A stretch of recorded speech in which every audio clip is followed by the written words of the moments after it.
You looking for something new and fresh in the zombie survival genre? Hey people, voice talking to you, and this is Into the Dead, Our Darkest Days, a hardcore side-scrolling survival horror and the follow-up to one of the few mobile games I remember fondly. If you'd like to check this demo out for yourself, I'll have a link to the game down in the description, and right next to that should be a link to my full playthrough if you're looking for more gameplay and first impressions. Welcome to the bustling tourist town of Walton, Texas. The year is 1980, and the high heat of the southern summer makes the rotting miasma of The Walking Dead that much more unbearable. With the zombie outbreak completely overwhelming local law enforcement and militia, the city government has evacuated, leaving the survivors to fend for themselves. We jump into this madness after choosing from a few different pairs of survivors, each with their own backstory and offering different perks and weaknesses to take into account. Some of them excel at open combat or firearms, while others specialize in stealth or are gifted craftsmen. Not all these matchups offer a good starting spread of skills, but each promotes a different playstyle. Our goal, of course, is survival. Without the government to help, we'll have to find our own way out of the city. Moving from safe house to safe house, we'll travel through Walton searching for supplies, other survivors, and ultimately, a way out.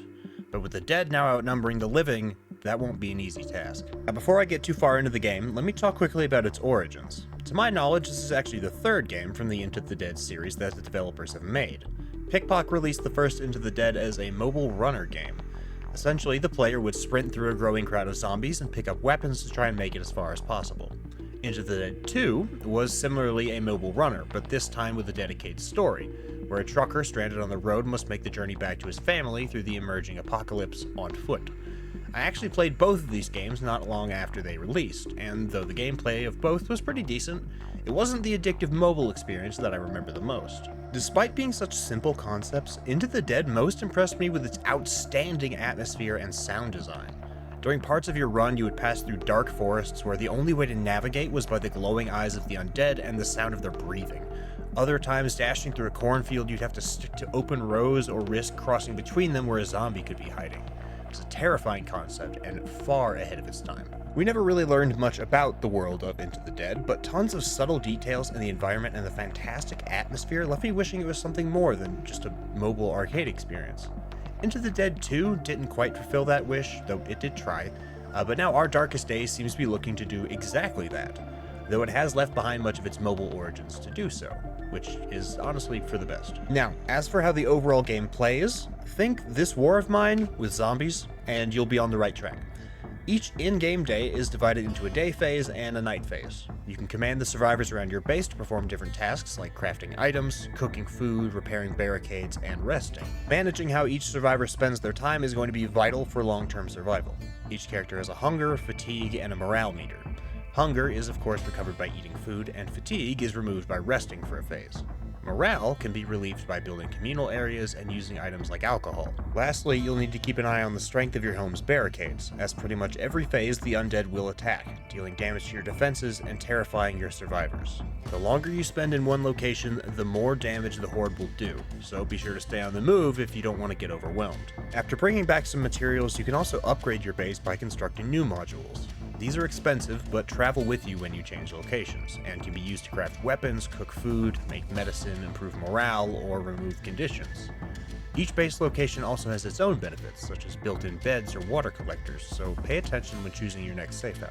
Now the UI for all this is also pretty copy and paste from This War of Mine, but it's done up in a cool 80s retro style, which is present throughout the whole of the game. That said, I did see a couple of issues here and there with doing things like using supplies. Firstly, it doesn't tell you that you need to double-click on an item to use it, and secondly, you sometimes have to do this multiple times in a row for it to actually work, which results in using more than intended more often than not. The last and most important thing we can do at our base is plan for a scavenging run.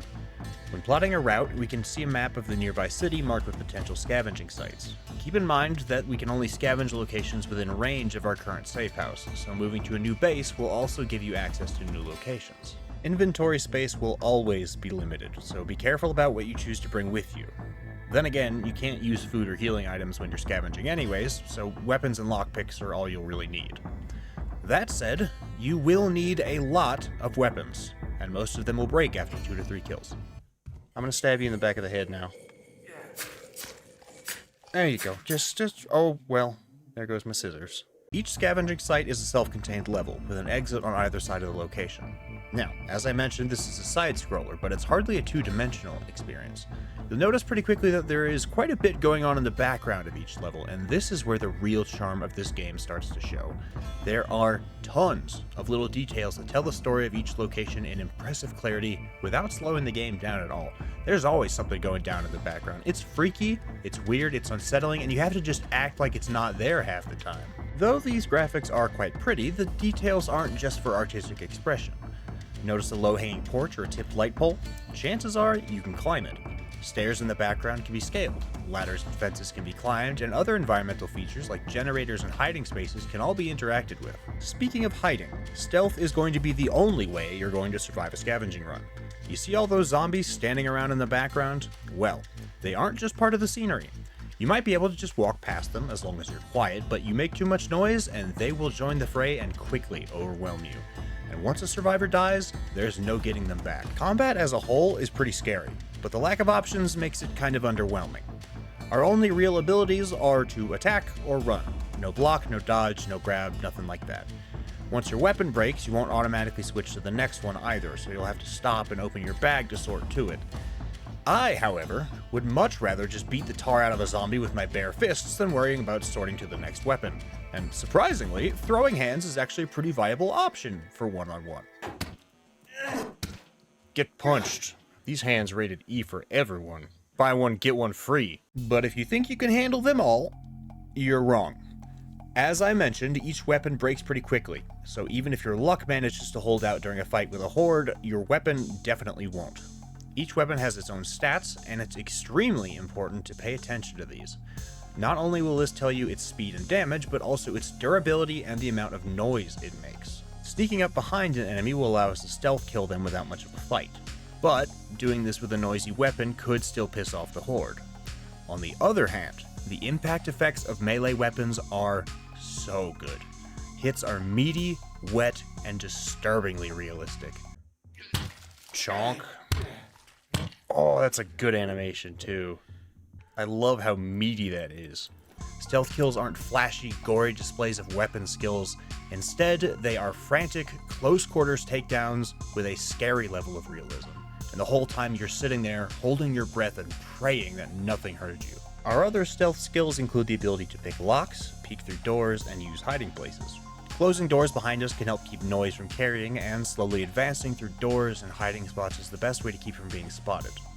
Hiding doesn't mean you're safe though, and if a zombie could logically see you in a position, chances are they could probably see you in the game too. Because we're invisible like this. Completely safe. Our stealth maximized. Scavenging runs are tense, tight, and absolutely terrifying when you add in the necessity of keeping track of enemies through sound. Zombies are noisy buggers, and though their hissing and breathing give us an idea of their position, listening to that racket is extremely unsettling, especially when the sounds are coming from the barely dormant sleepers surrounding you. Oh my god!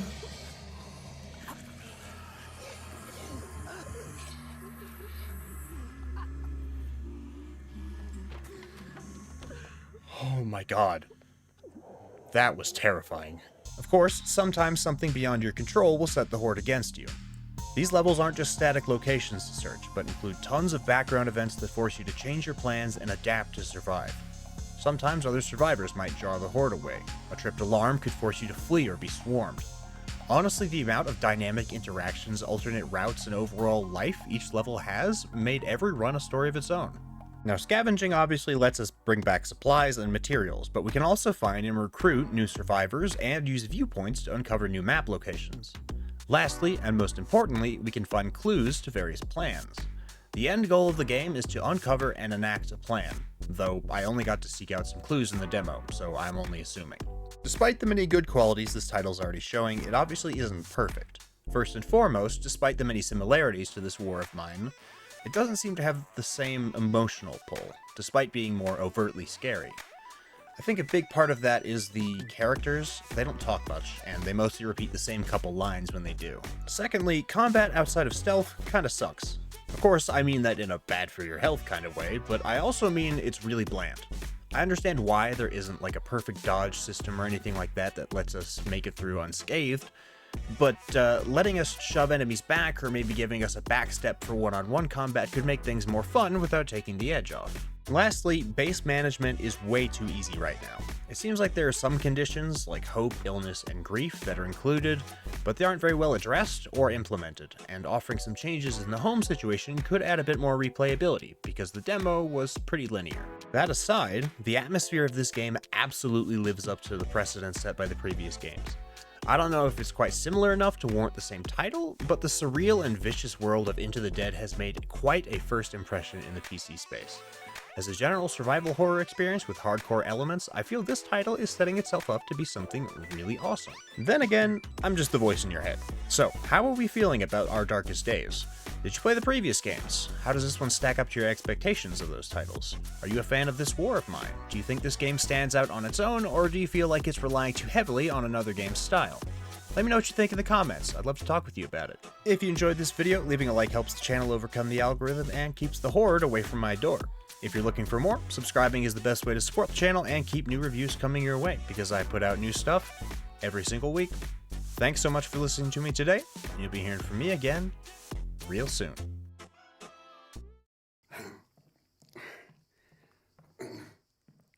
Okay, the mouth noises are a little much. Like from the zombies, it's one thing, but I don't really want to hear Daryl's mouth noises.